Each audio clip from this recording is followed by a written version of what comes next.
धाराशिवमध्ये शालेय पोषण आहारातनं विद्यार्थ्यांना विषबाधा झालेली आहे। उमरगा तालुक्यातल्या येणेगूर इथल्या कॅप्टन जोशी हायस्कूलमधली ही घटना आहे। 15 विद्यार्थ्यांना विषबाधा झाल्याची माहिती मिळतेय। 11 विद्यार्थ्यांवर येणेगूर इथल्या ग्रामीण आरोग्य केंद्रात उपचार सुरू आहे। 4 विद्यार्थ्यांची प्रकृती सध्या चिंताजनक असल्याची माहिती मिळतेय।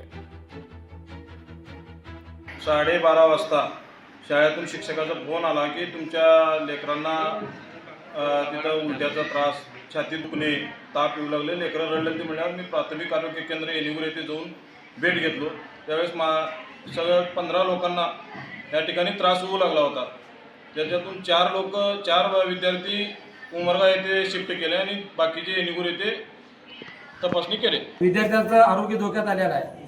बरेच दिवसाकरता 8 दिवस झाला विद्यार्थ्यांना त्रास होत असताना अध्यक्ष काय करते, शाळेचं संचालक मंडळ काय करतंय, शाळेचे उपाध्यक्ष काय करतात, शिक्षक काय करतात, याकडे गांभीर्यानं लक्ष न देता इतर गोष्टीकडे लक्ष देऊन शाळेत दुर्लक्ष झालेले विद्यार्थ्याकडे, यामुळं संबंधित संचालक मंडळ, अध्यक्ष, सचिव, उपाध्यक्ष व संपूर्ण बॉडीवरती कारवाई व्हायला पाहिजे व हे निलंबित करायला पाहिजे। हे बॉडी सुद्धा